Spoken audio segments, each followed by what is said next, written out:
मोक्षमार्गस्य नेतारम् भेत्तारं कर्मभूभृताम् ज्ञातारं विश्वतत्त्वानां वन्दे तद्गुणलब्धये वन्दे तद्गुणलब्धये।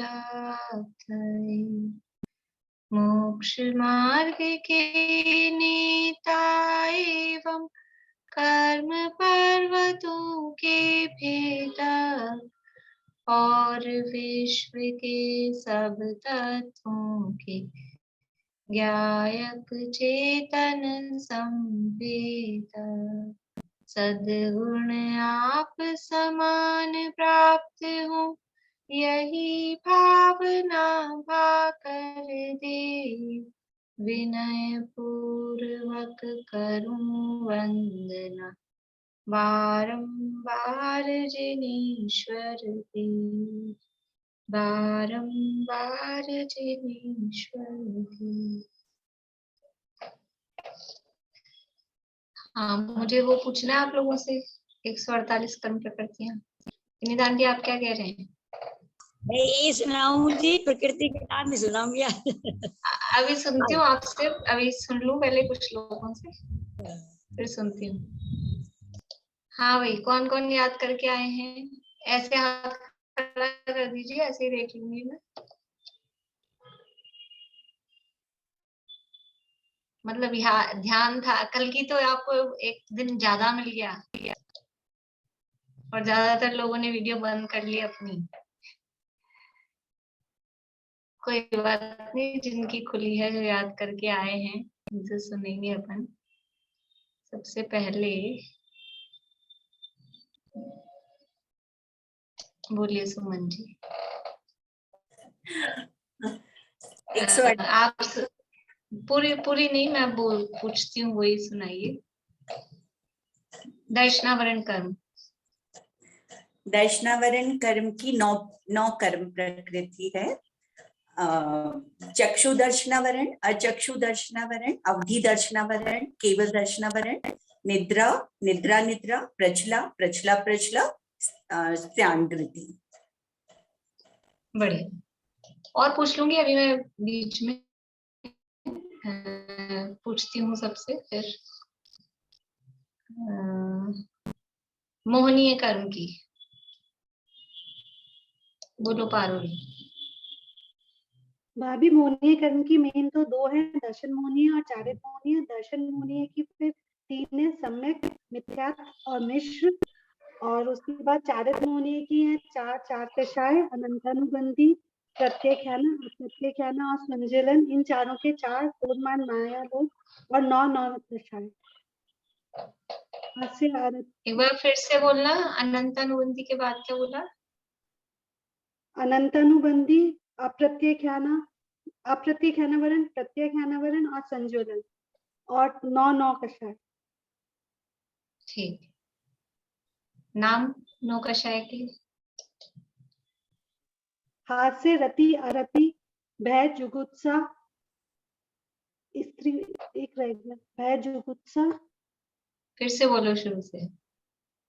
हास्य, रति, अरति, शोक, भय, जुगुप्सा, स्त्रीवेद, नपुंसकवेद, स्त्रीवेद पुरुषवेद और नपुंसकवेद। बढ़िया। ये मोहनी कर्म के 28 भेद हो गए। नाम कर्म की प्रकृति बोलिए सुनीता। गति, जाति, शरीर, अंगोपांग, निर्माण, बंधन, संस्थान, संघात, संहनन, स्पर्श, रस, गंध, वर्ण, अनुपूर्व, अगुरु लघु, उपघात, परघात, आतप, उद्योग, विहायोगति और उच्छ्वास। फिर प्रत्येक, साधारण, ह्रस्व आवर्त, सुभग दुर्भग, सुस्वर दुस्वर, शुभ अशुभ, स्थिर अस्थिर, पर्याप्ति अपर्याप्ति, सूक्ष्म बादर, पर्याप्ति अपर्याप्ति, सूक्ष्म बादर, आदेय अनादेय, यशक कीर्ति अयशक कीर्ति, तीर्थंकर। बढ़िया, बहुत अच्छा। पर अभी आपने ये पिंड रूप में सुनाए हैं। अच्छा है, हमारे पास और लोगों से पूछने के लिए चांस है। गति, जाति, शरीर और अंगोपांग, ये कितने कितने हैं, कौन कौन से हैं? रजनी जी पहाड़िया।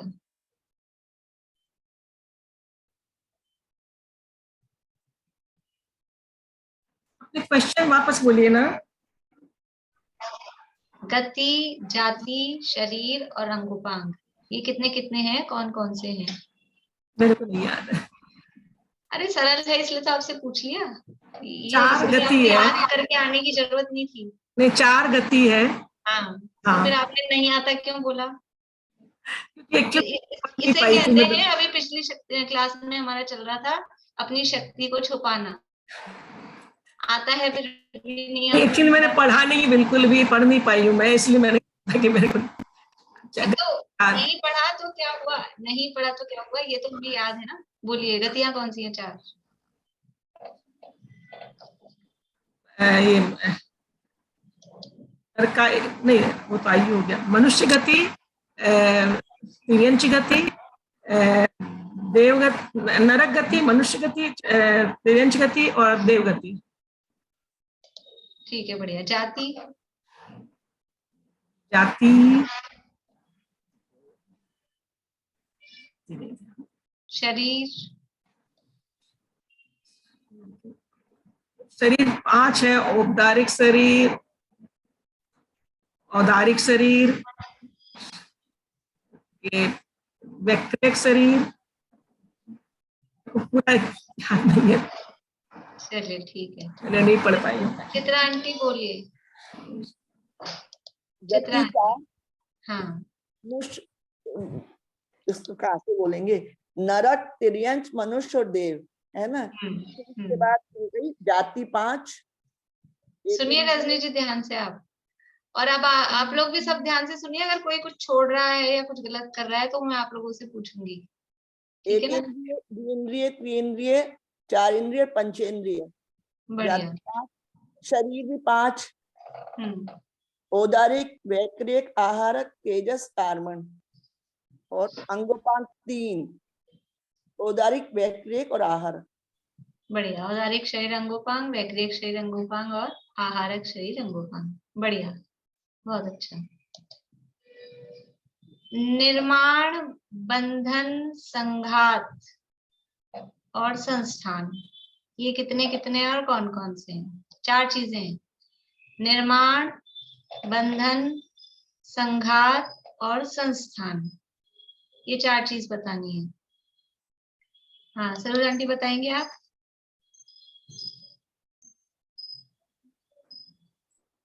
बंधन तो 5, संघात 6 और संस्थान 6। निर्माण नहीं समझ में। हाँ भाई, इनका जवाब सही है या गलत? बोली रेणु जी। संघात 5 होंगे, ये 6 बोले थे। और निर्माण? निर्माण 1 होगा। बढ़िया, बोलिए, नाम बोलिए। निर्माण 1, आगे? निर्माण मैम, लेकिन मैं 148 पूरी सुनाऊंगी आज। अभी तो जो मैं पूछ रही हूँ ना वो बताइए। ठीक है। निर्माण 1, बंधन 5, औदारिक बंधन, वैक्रियक बंधन, शरीर बंधन है, औदारिक शरीर बंधन, वैक्रियक शरीर बंधन, आहारक शरीर बंधन और तेजस शरीर बंधन और कार्बन शरीर बंधन। फिर संघात 5, औदारिक शरीर संघात और वैक्रियक शरीर संघात और औदारिक प्रकृति और आहारक शरीर संघात, तेजस शरीर संघात और कार्बन शरीर संघात, और 6 तरह के संस्थान, समचतुरस्र संस्थान, नेग्रोथ परिमंडल संस्थान, स्वाति संस्थान, कुब्जक संस्थान, वामन संस्थान और हुंडक संस्थान। बढ़िया, बहुत अच्छा। सरोज आंटी, संघात और संस्थान अलग अलग चीजें हैं, ठीक है ना? बढ़िया। अब है आगे सहनन, स्पर्श, रस, गंध, वर्ण। बोलिए विनीता आंटी। 6 प्रकार का सहनन, वज्र सब नाराज सहनन, वज्र नाराज सहनन, अर्ध नाराज सहनन, नाराज सहनन नहीं, पहले तीसरे नंबर में नाराज है जी, चौथा अर्ध नाराज है, फिर कीलक, असंप्रपाटिका। 6 तो ये सहनन है। असंप्राप्ता सृपाटिका, असंप्रपाटिका नहीं, असंप्राप्ता सृपाटिका, असंप्राप्ता सरपाटिका। ठीक है जी। अब 8 प्रकार का स्पर्श, हल्का भारी, रूखा, चिकना, कड़ा, नरम, ठंडा, गरम। ये 8 तो स्पर्श के वेद है। फिर रस के, खट्टा, मीठा, चरपरा, कसैला, कड़वा। फिर 5 रंग के हैं, काला, पीला, नीला, लाल, सफेद। फिर 2 गंध है, सुगंध और दुर्गंध। अब उसके बाद अनुपूर्य नहीं बता रही। अभी रुक जाइए, सबका नंबर आ जाए, फिर लोग सोचेंगे कि ये तो मैम पार्शलिटी करती हैं, 1-2 लोग ही हैं इनके तो प्रिय है। ऐसा नहीं हो जाए ना, सब याद करके आए हैं, सबसे सुनना है। हाँ, क्या है आगे? आनुपूर्वी, अगु लघु, उपघात, परघात। अब ये कितने कितने हैं, और अगर नहीं है तो थोड़ा स्वरूप बताना पड़ेगा, अगर इसमें भेद नहीं है। कहाँ है बाकी लोग? बोलिए दीपिका जी। आपने पूछा अनुपूर्वी 4, नरक गत्यानुपूर्वी, मनुष्य गत्यानुपूर्वी, तिर्यंच गत्यानुपूर्वी और देव गत्यानुपूर्वी, 4 हो गई। फिर है अनुपूर्वी के बाद अगुरु लघु, जिससे कि शरीर ना हल्का हो ना भारी हो, वो शरीर नामकरण के उदय से।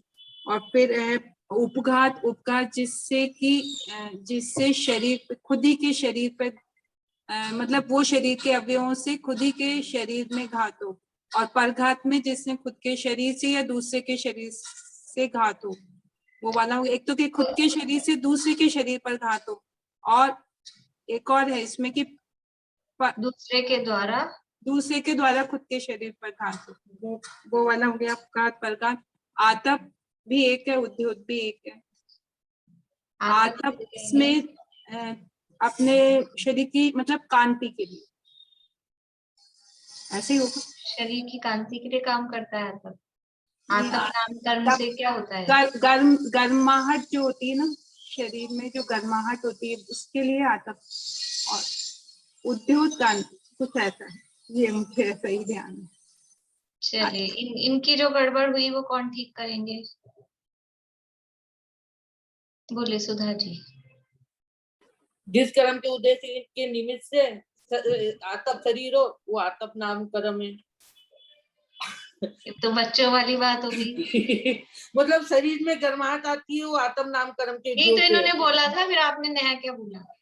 फिर आपने हाथ क्यों खड़ा किया और गर्दन क्यों ऐसे ऐसे करी? चलिए शशि जी।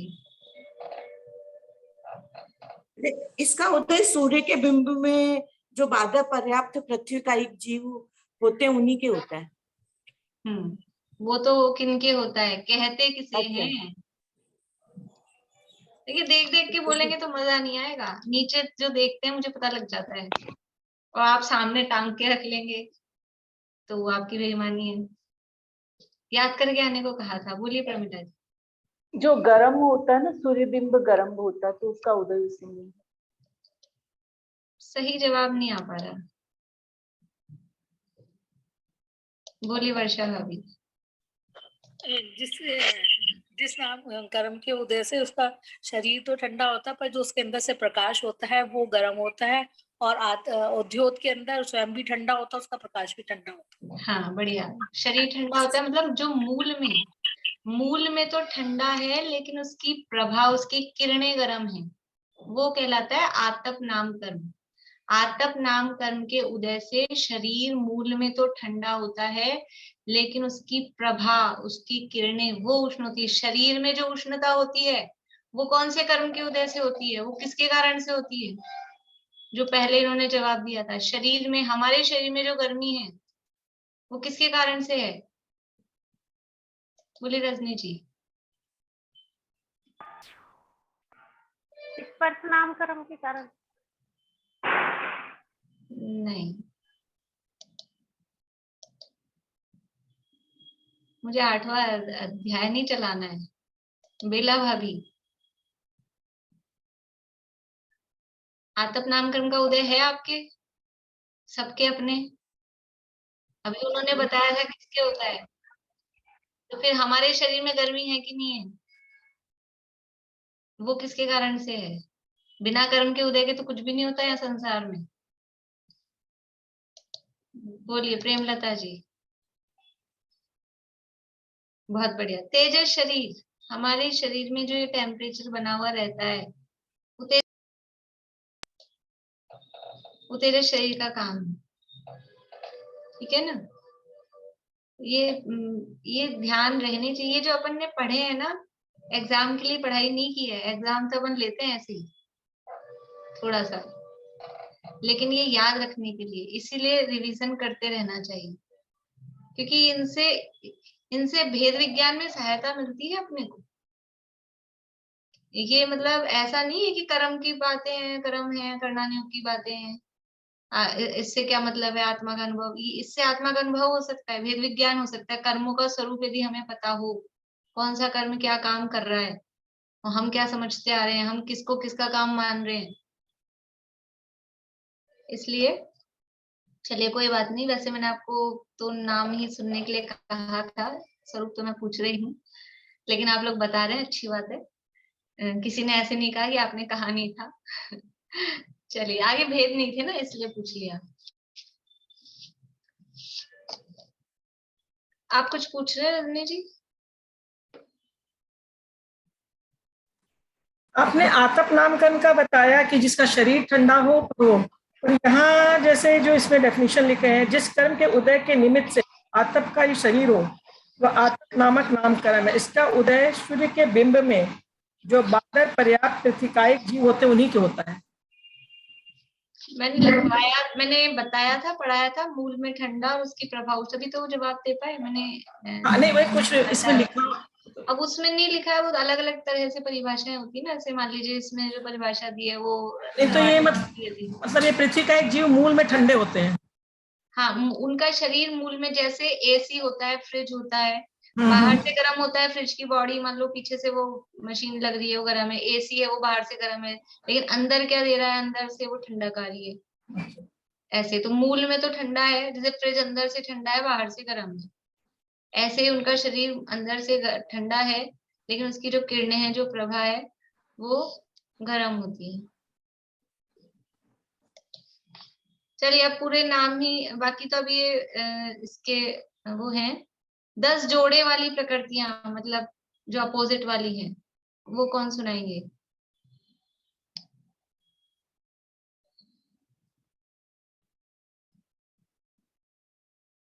मीना चाची।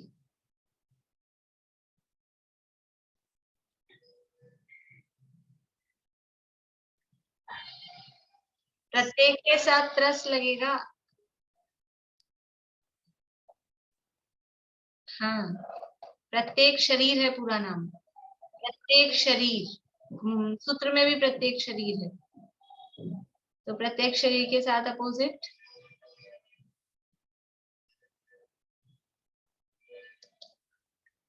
हाँ,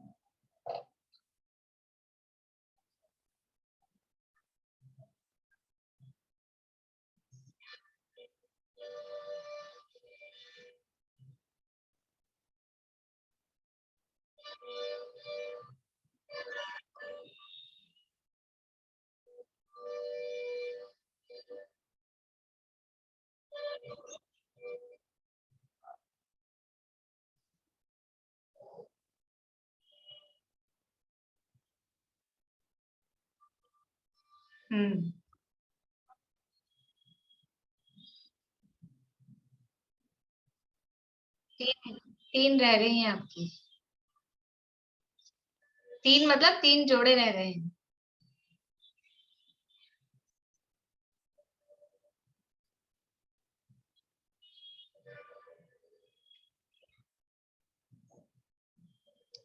चलिए अनीता आंटी, बस 1-2 मिनट और पूछेंगे, तो थोड़ी देर पढ़ाई भी करनी है अपने को। बोलिए अनीता आंटी। सुबह दुर्बक छूट गया था आपका? हाँ बोलिए आगे। बढ़िया।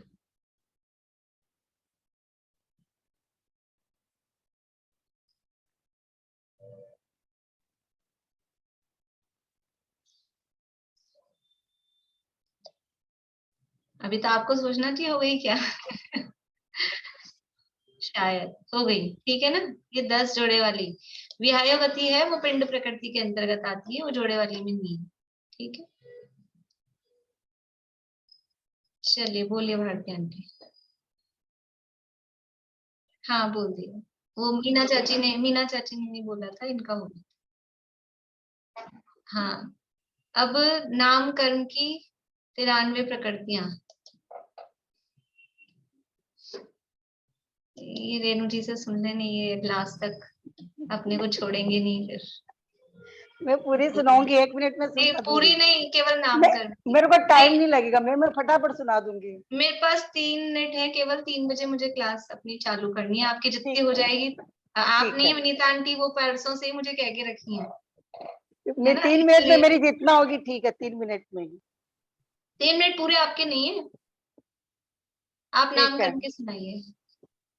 अच्छा, गति 4, जाति 5, शरीर 5, अंगोपांग 3, निर्माण 1, बंधन 5, संघात 5, संस्थान 6, सहनन 6 और स्पर्श रस गंध वर्ण 20, अनुपूर्वी 4, अगुरु लघु, उपघात परघात, आतप उद्योत उच्छ्वास, वियायोगति, प्रशस्त वियायोगति, अप्रशस्त वियायोगति, प्रत्यक्ष शरीर, साधारण शरीर, त्रस, स्थावर, सुभग, दुर्भग, सुस्वर, दुस्वर, सुख, अशुभ, सूक्ष्म, बादर, पर्याप्ति, अपर्याप्ति, स्थिर, अस्थिर, आदे, अनादे, यशय कीर्ति, अयशय कीर्ति और तीर्थंकर।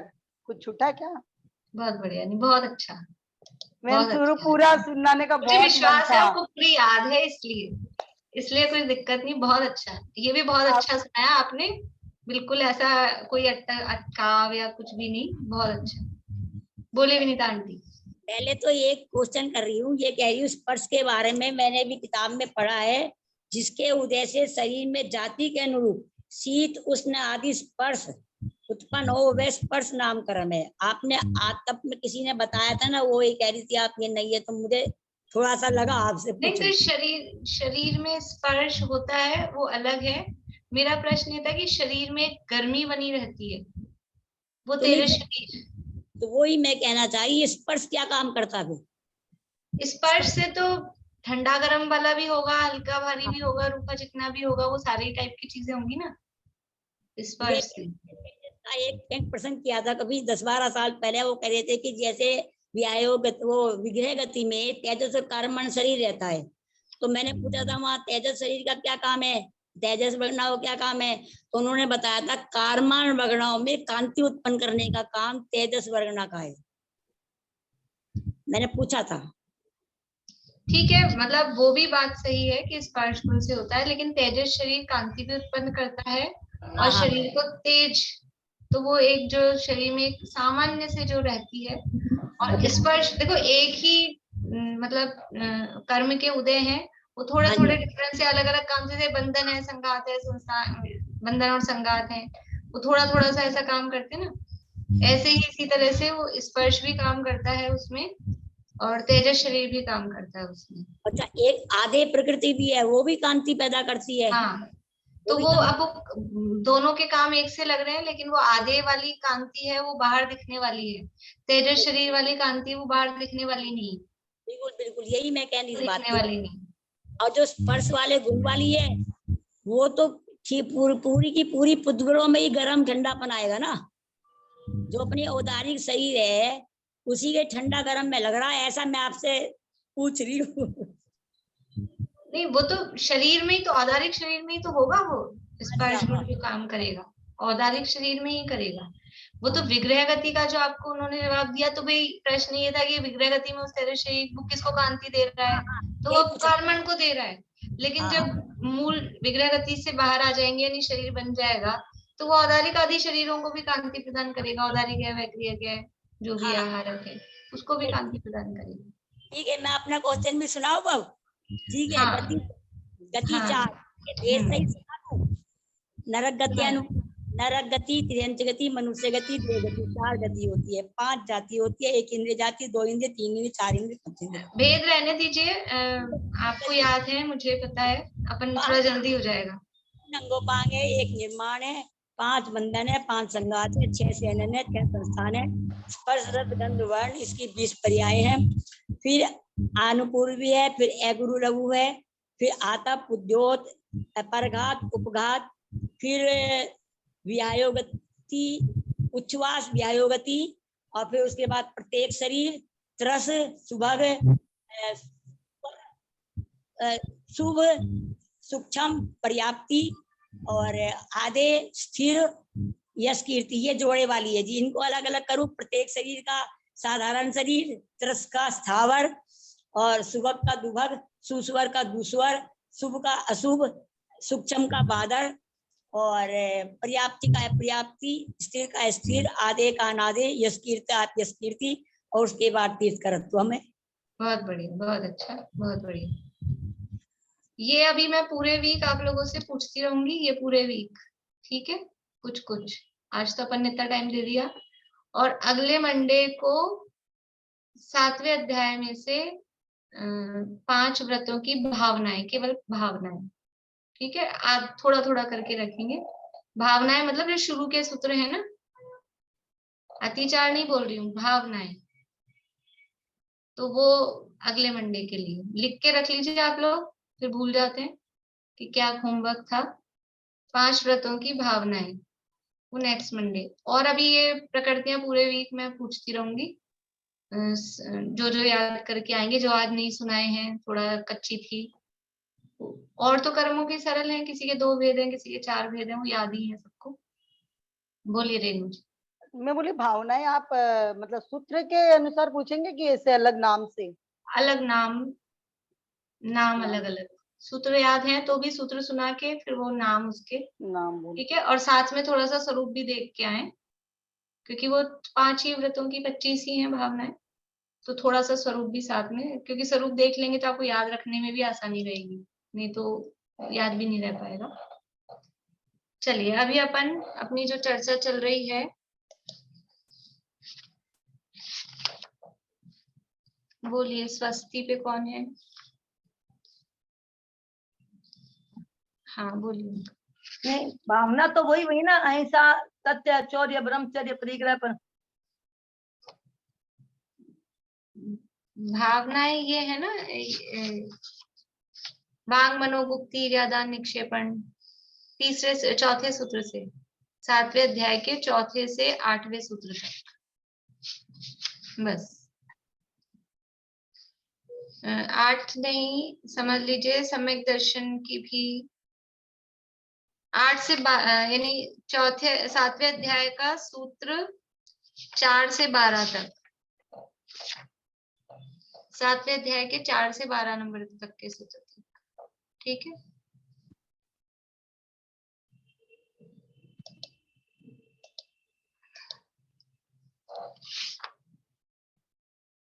यहाँ अपनी चर्चा तपों के संबंध में चल रही, निर्जरा का प्रकरण है, और निर्जरा तपसा निर्जरा ये सूत्र दिया था, तो उसके अंतर्गत अब यहाँ निर्जरा के प्रकरण में तपों का विस्तार से वर्णन कर रहे हैं, और विस्तार से भी कौन से तपों का करने वाले हैं, वो अंतरंग तप। तप 2 प्रकार के कहे, एक बहिरंग तप और एक अंतरंग तप।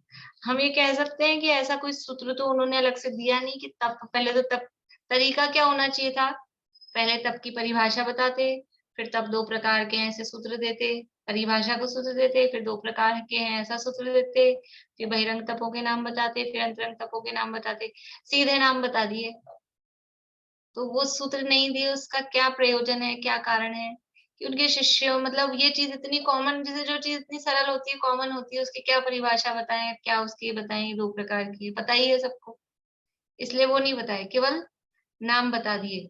फिर बहिरंग तप का वर्णन भी क्यों नहीं किया आचार्य उमा स्वामी आचार्य ने विस्तार से, क्योंकि बहिरंग तप भी बहुत कॉमन थे, खूब प्रचलन में थे, वो सब जानते थे, इसलिए उनके नाम बता के छोड़ दिए। और अंतरंग तपों के जो भेद हैं, प्रायश्चित, विनय, वैयाव्रत, उसके भी जो अंदर प्रभेद हैं, प्रायश्चित कितने प्रकार का, विनय कितने प्रकार की, उसका अलग अलग सूत्र देके यहाँ पर वर्णन किया है। तो पहले अपन 20 नंबर का सूत्र पढ़ेंगे और फिर उसके बाद में आगे प्रायश्चित का। 20 नंबर का सूत्र है पेज नंबर 367 पे।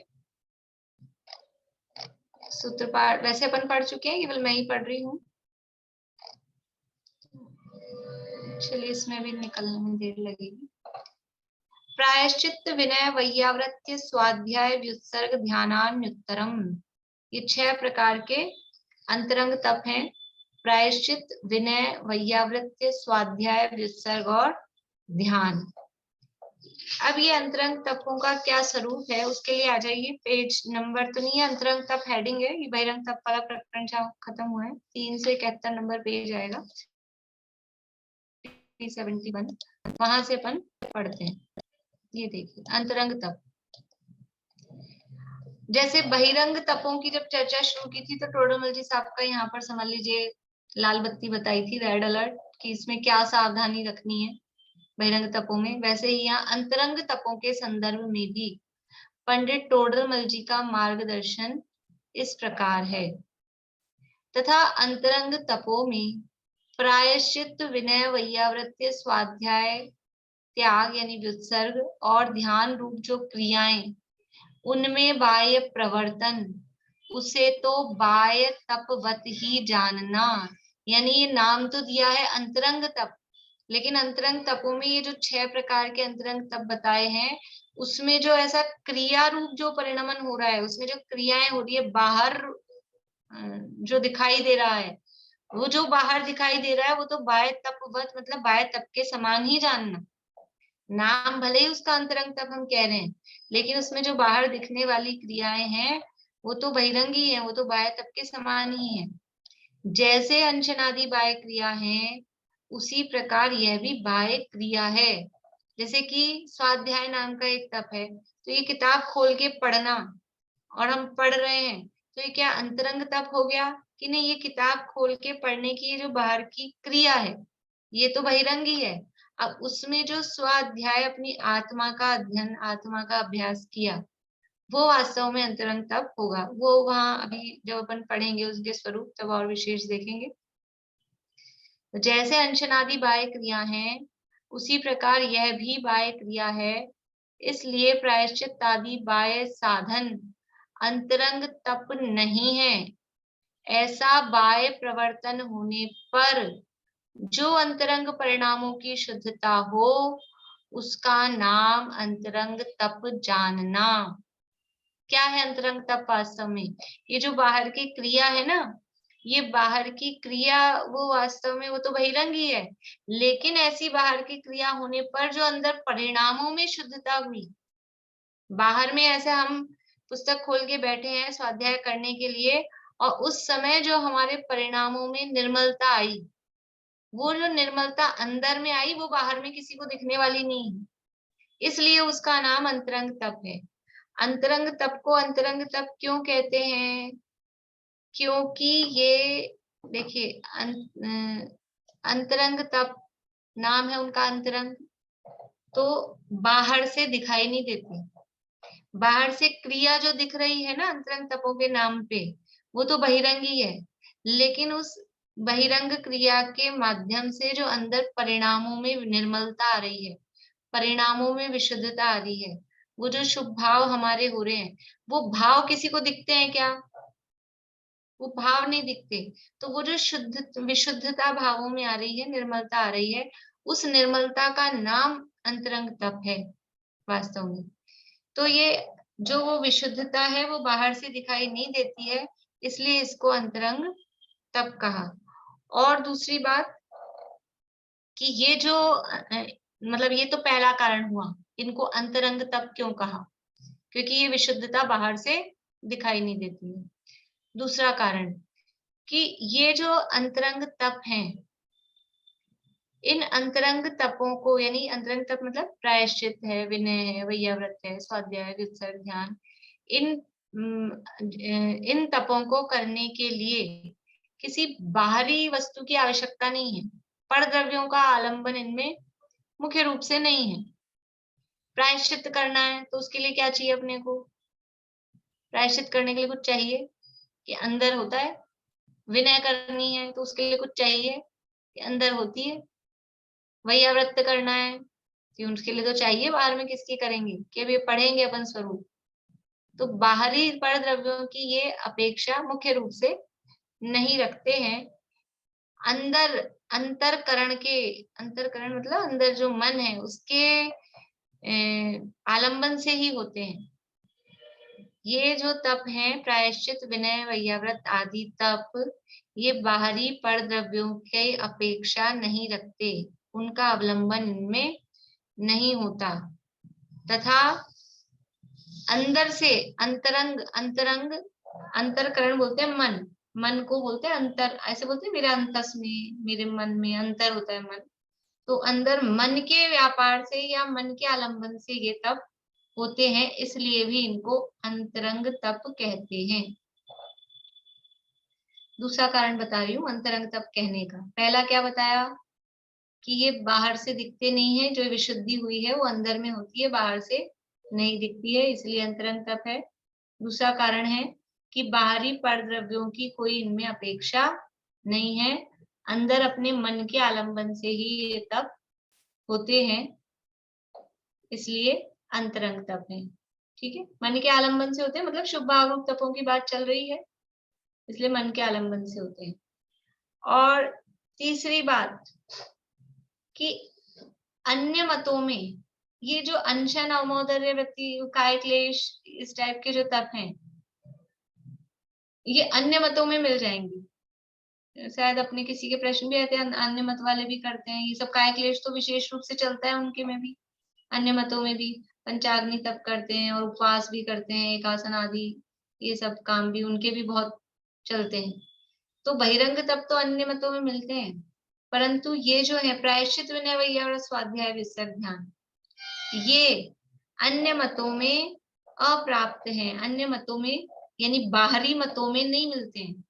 हम जैनों से जो बाहर दूसरे मत वाले हैं, उनमें ये तप, प्रायश्चित आदि तप नहीं पाए जाते हैं, इसलिए भी इनको अंतरंग, अपने में यानी जैनों में ही पाए जाते हैं, इसलिए भी इनको अंतरंग तप कहते हैं। ठीक है, कितने कारण लिखा है? कितने कारण लिखे? 3, बढ़िया। ठीक है, कल पूछूंगी, आज तो मैं बोल रही हूँ,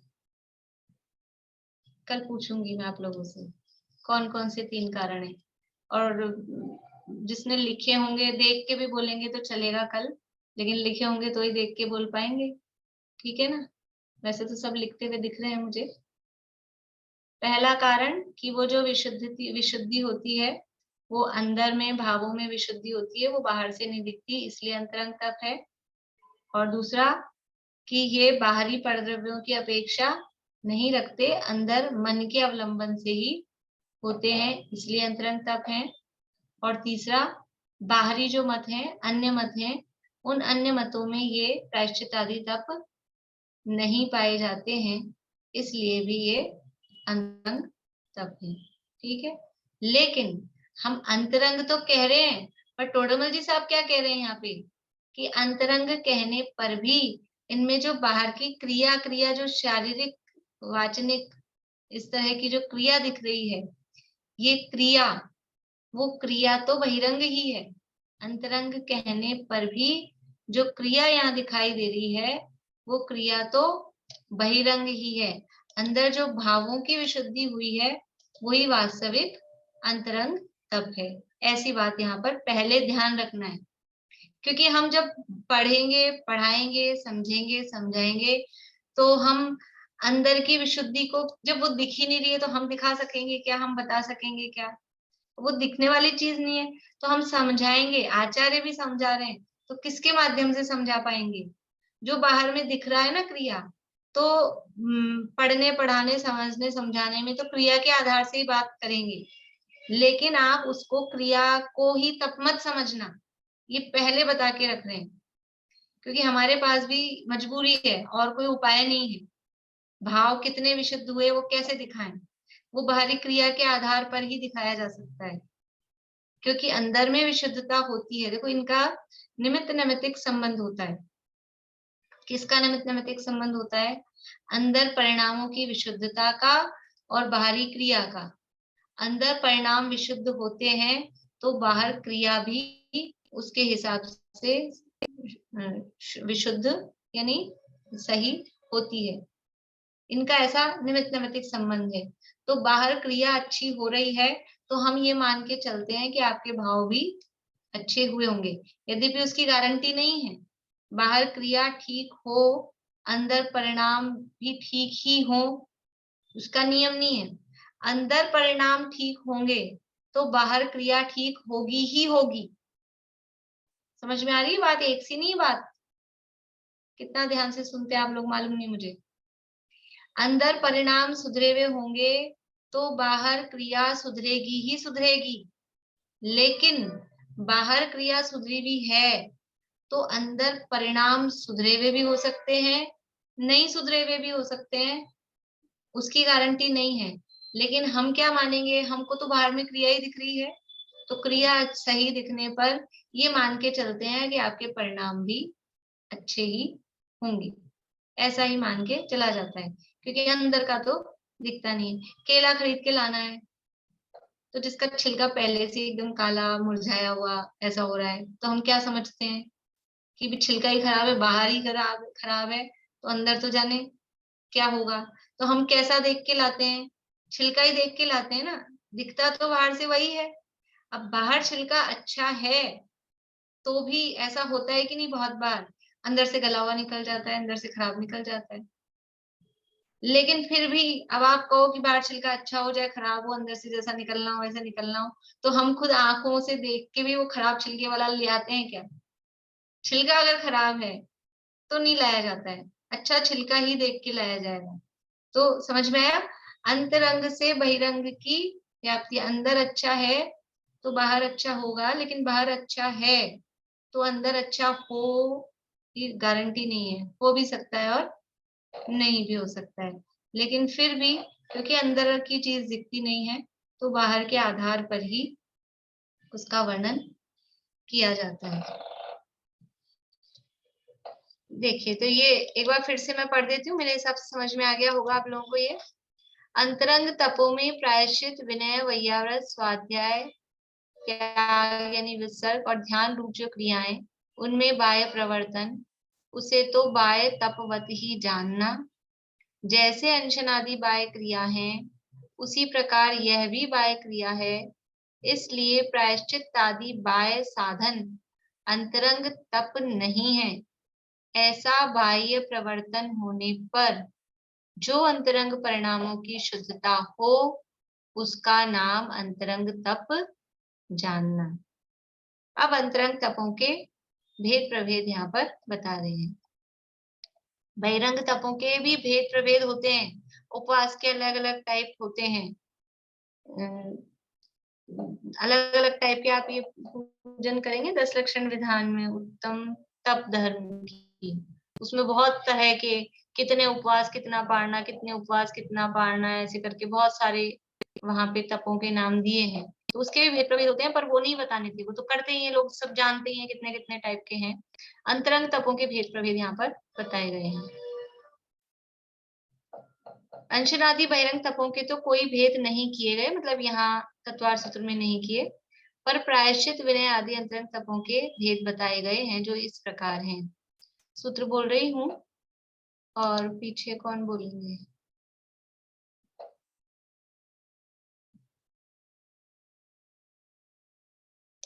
सुनीता जी आप बोलिएगा। नव चतुर्दश पंच द्विभेदा यथा क्रमम प्राग ध्यानात्। नवचतुर्दश पंच द्विभेदा यथाक्रमं प्राग्ध्यानात्। नव चतुर्दश पंच द्विभेदाः, नहीं चतुर्दश एक साथ नहीं, नव चतुर्दश पंच द्विभेदा यथाक्रमं प्राग्ध्यानात्। नवचतुर्दश पंच द्विभेदा यथाक्रमं प्राग्ध्यानात्। बढ़िया। देखिए यहाँ अंतरंग तप कितने हैं? अंतरंग तप कितने हैं? 6। प्रायश्चित, विनय, वैयाव्रत, स्वाध्याय, व्युत्सर्ग और ध्यान। तो अब क्रम से लगाना है। नव, नव यानी पहला क्या था? प्रायश्चित, प्रायश्चित के नव यानी 9। फिर दूसरा है विनय, नव के बाद है चतु, चतुहु, ठीक है। तो चतु यानी 4, यानी विनय तप के हैं 4 भेद। फिर मतलब जैसे वो सूत्र है ना 20 नंबर का, 20 नंबर का सूत्र ऊपर लिखो और उसके नीचे 21 नंबर का सूत्र लिखो और एक के नीचे एक मिलाते जाओ। तो प्रायश्चित 9, विनय 4, फिर वैयावृत्ति के 10। ये चतुर्दश का अर्थ 14 नहीं है, चतु अलग है, दश अलग है। चतु यानी 4 अलग और दश यानी 10 अलग। फिर इसके बाद में पंच, तो स्वाध्याय के हैं 5 भेद और द्विभेद है व्युत्सर्ग, व्युत्सर्ग के 2 भेद। यथाक्रमम यानी क्रम से लगाना। कहाँ तक लगाना? प्राग ध्यानात, प्राग यानी पहले, ध्यानात यानी ध्यान से, यानी ध्यान से पहले तक के भेदों में ऐसा क्रम लगाना। ध्यान से पहले मतलब ध्यान कहाँ आ रहा था? लास्ट नंबर पे प्रायश्चित, विनय, वैयाव्रत, स्वाध्याय, व्युत्सर्ग और ध्यान, वो लास्ट नंबर पे आ रहा था। तो ध्यान को छोड़ देना। ध्यान से पहले नव, चतुर, दश, पंच और द्वि, ऐसे 5 भेदों में ये 5 प्रकार से लगाना। ध्यान के क्यों छोड़ दिए? ध्यान के भेद नहीं होते क्या? कि ध्यान के लिए अलग से ही पूरा खूब सारे सूत्र देने वाले हैं, उसका वर्णन अलग विस्तार से करेंगे। देखो पूरा संवर का प्रकरण वो एक तरफ, और अब यहाँ तपों का वर्णन अलग से कर रहे हैं। और तपों के वर्णन में भी बहिरंग तप के लिए एक सूत्र दिया मूल में, तो ये तो अपन ने विस्तार टीका में पढ़ा है। मूल में अकेला एक सूत्र दिया, यानी किसका कितना वेटेज है ये इससे अपने को समझ में आना चाहिए। उनके दिमाग में किसकी इंपॉर्टेंस ज्यादा थी? जिसकी इंपॉर्टेंस ज्यादा होती है उसको ज्यादा डिटेल में बताते हैं। तो बहिरंग तपों की कोई इंपॉर्टेंस नहीं थी, एक सूत्र बता के छुट्टी कर दी। अंतरंग तपों में और तपों के लिए प्रायश्चित के भेद बताने के लिए एक सूत्र, विनय के बताने के लिए एक सूत्र, वैयाव्रत के लिए एक सूत्र, स्वाध्याय के लिए एक सूत्र, ऐसे एक एक सूत्र इनके दिए। और फिर ध्यान के लिए एक सूत्र नहीं दिया। कितने सूत्र दिए हैं ध्यान के लिए? देखिए सूत्र नंबर 36 से, नहीं 36 नहीं 30 से,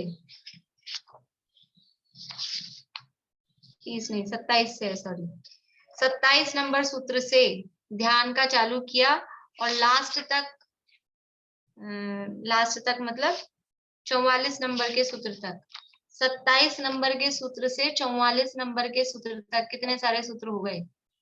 ये ध्यान का प्रकरण बता रहे हैं। तो ध्यान कितना, क्यों निर्जरा का असली कारण जो तपसा निर्जरा च कहा है, वो कौन सा तप है? ये सारे तप तो बहुत स्लो काम करने वाले हैं, परंपरा से कारण है। असली जो कारण है, डायरेक्ट जो कर्मों को उखाड़ फेंकता है, वो है ध्यान तप। तो उसका वर्णन इतना डिटेल में किया है। ये सारा वर्णन आगे चलेगा। अपन प्रायश्चित तप की चर्चा कल से शुरू करेंगे। अभी इसका अर्थ पढ़ के फिर आप लोग सूत्र बोल लीजिए, इतना टाइम है अभी। ये अर्थ मैं पढ़ देती हूँ। ध्यान नामक तप के पहले यानी उससे पहले तक जो भेद बताए हैं, प्रायश्चित के 9 भेद, विनय के 4 भेद, वैयाव्रत के 10 भेद, स्वाध्याय के 5 भेद और व्युत्सर्ग यानी त्याग के 2 भेद होते हैं। यहाँ जो अंतरंग तपों के भेद किए हैं उनमें ध्यान तप को छोड़ दिया गया है, क्योंकि ध्यान तप की चर्चा आगे पृथक से विस्तार से करने वाले हैं। इस बात की ओर ध्यान दिलाते हुए सूत्र में ही कह दिया है कि प्राग ध्यानात यह भेद ध्यान तप के पहले तक ही हैं। ठीक है, मैं सूत्र एक बार फिर से बोल रही हूँ। नव चतुर्दश पंच द्विभेदा यथा क्रमम प्राग ध्यानात्, यानी जहां जहां अपने को कहाँ रुकना चाहिए कि जहां एक शब्द पूरा हो रहा है, तो नव चतुर्दश, चतुर्दश एक साथ नहीं बोलना है, नहीं तो वो चतुर्दश 14 का अर्थ निकालेगा। ठीक है, नव चतुर्दश पंच द्विभेदा यथा क्रमम प्राग ध्यानात्। बोलिए अंकल।